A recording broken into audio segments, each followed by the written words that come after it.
आप सभी लोगों ने यह तो अच्छे तरीके से समझ लिया होगा कि डिजिटल करेंसी गवर्नमेंट ला रही है, उसके पीछे उनका क्या मकसद है, क्या उनको बेनिफिट मिलने वाला है। लेकिन सवाल यह है कि आप यूजर्स को क्या क्या बेनिफिट मिलेंगे, डिजिटल करेंसी के पीछे सच्चाई क्या है, सारी चीज़ें इस वीडियो में जानने को मिलेगी। तो चलिए शुरू करते हैं। तो सबसे पहले तो आप सभी को पता होगा कि जो डिजिटल करेंसी है वह कुछ इस तरीके से नोट्स अब डिजिटल फॉर्मेट में इशू किए जाएंगे। पहले जिस तरीके से फिजिकल नोट प्रिंटिंग होते थे, इसके बाद बैंकों को हैंडओवर किए जाते थे और बैंक के जरिए वो नोट हमें मिलते थे। लेकिन डिजिटल करेंसी के केस में क्या होगा कि अब आप सभी को डिजिटल तरीके से नोट इशू किए जाएंगे। एक बार ये प्रोसेस कंप्लीट होने के बाद इसमें इंडिविजुअल आप सभी लोग ब्लॉकचेन के तरीके से ट्रांजैक्शन कर पाएंगे।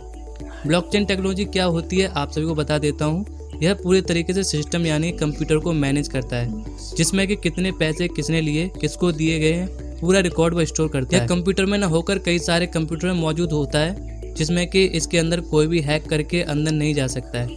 आप मान सकते हैं पूरी तरीके से ये सिक्योर डिजिटल करेंसी है। डिजिटल करेंसी के अंतर्गत वो सभी लोग अपना एप्लीकेशन यूज़ कर सकते हैं जिन्हें बैंकों के द्वारा एप्लीकेशन मिला है, जिसमें आप अपना अकाउंट क्रिएट कर सकते हो और उसमें डिजिटल तरीके से कैश को रख सकते हो और वो कैसे कभी भी फिजिकल नोट में कन्वर्ट करा सकते हो या फिर उस कैश के जरिए किसी को भी आप भुगतान कर सकते हो। अब यहाँ पर बहुत सारे लोगों के मन में डाउट आ रहा होगा कि भाई इस तरीके से तो हम यूपीआई के जरिए पेमेंट करते हैं, तो इसमें डिफरेंट क्या रहा। आप सभी को भुगतान की प्रणाली से लग रहा होगा कि बिल्कुल ही सेम तरीके से काम करने वाला है, जबकि इसका जो प्रोसेस है वो पूरी तरीके से डिफरेंट है।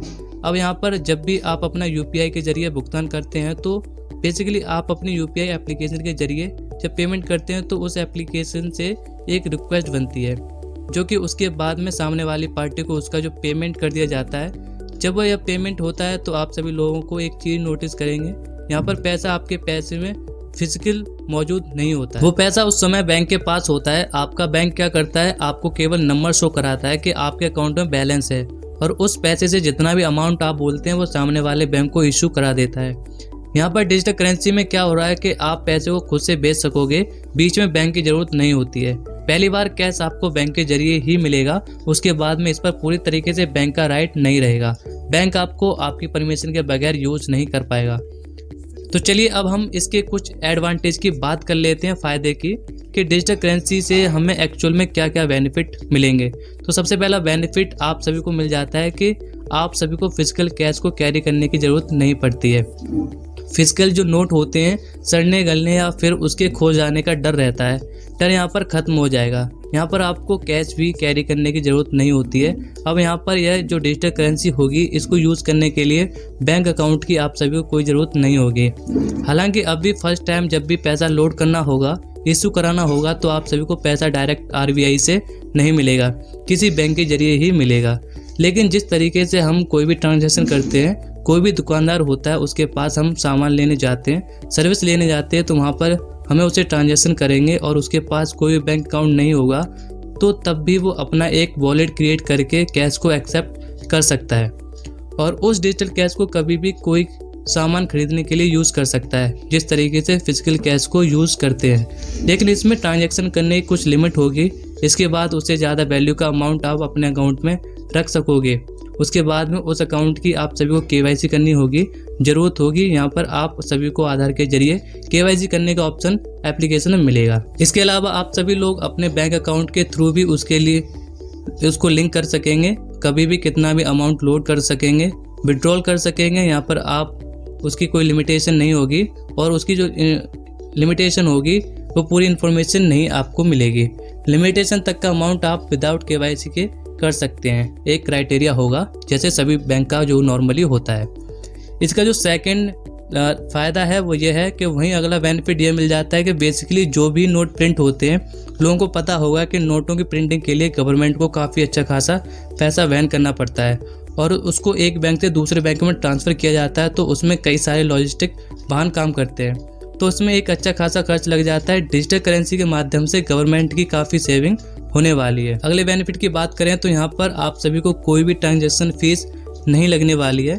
डिजिटल तरीके से आप सभी ट्रांजैक्शन करते हैं तो आप सभी को पता होगा कि आप सभी को अगर कैश निकालना है एटीएम के जरिए, चार्टेड बैंक आपको फ्री देता है, उसके बाद आप सभी के ऊपर चार्जेस लगा देता है। यहाँ पर आपको डिजिटल करेंसी में चार्ज देने की ज़रूरत नहीं होगी।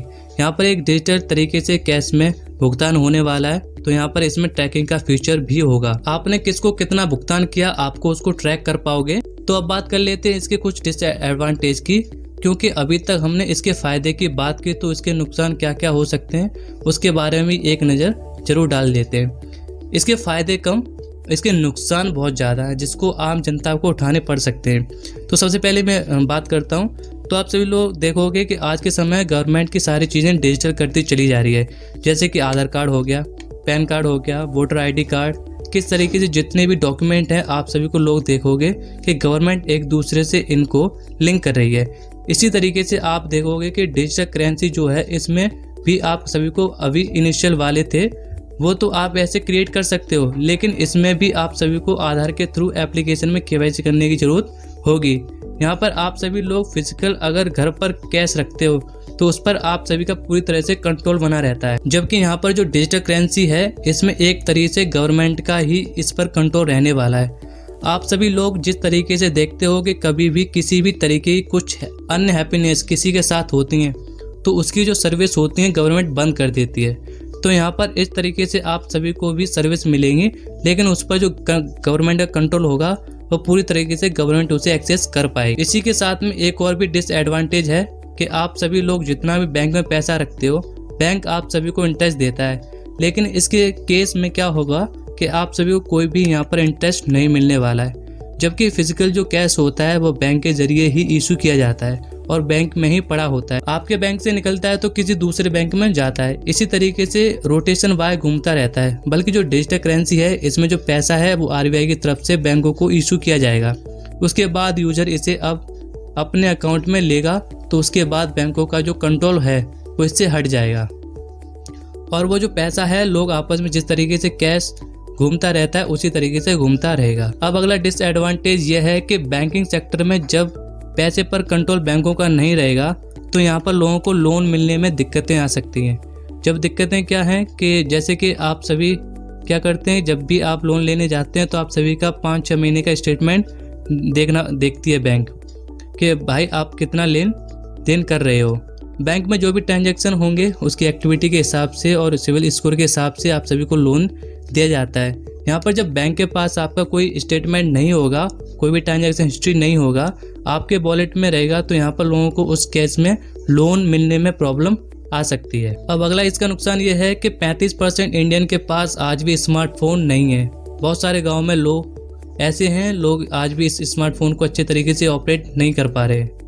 फिजिकल तो सभी को पता है कि जबकि डिजिटल जो कैश अभी इन लोगों को अवेयरनेस नहीं है। मैं कल की बात बताऊं तो मेरे घर के पास में एक सब्जी वाला है, यहाँ पर सब्जी खरीदता हूँ। तो अभी कल मैं उससे सब्जी खरीद रहा था तो मैंने उसको 500 का नोट दिया, तो उसके पास खुले नहीं थे, तो मैंने कहा मैं पेटीएम कर देता हूँ। तो उसने बोला कि भैया हमारे पास पेटीएम नहीं है, लड़का चलाता है उसके नंबर पर आप कर दीजिए। लेकिन हम चलाना नहीं जानते इसीलिए रख नहीं पाते हैं। तो इस तरीके से जो बहुत सारी आबादी है जो फ़ोन को अच्छे तरीके से ऑपरेट नहीं कर पाती है, टेक्नोलॉजी को एक्सेस नहीं करना जानती है, वो ब्लैक एंड वाइट फ़ोन को रखते हुए, तो उन लोगों को इस केस में समझने में, संभाल कर रखने में काफ़ी ज़्यादा दिक्कतें आने वाली हैं। और बाकी सभी लोग जानते हैं कि ऑनलाइन जितनी भी चीज़ें हैं कहीं ना कहीं सिक्योरिटी के इशू उठते ही रहते हैं।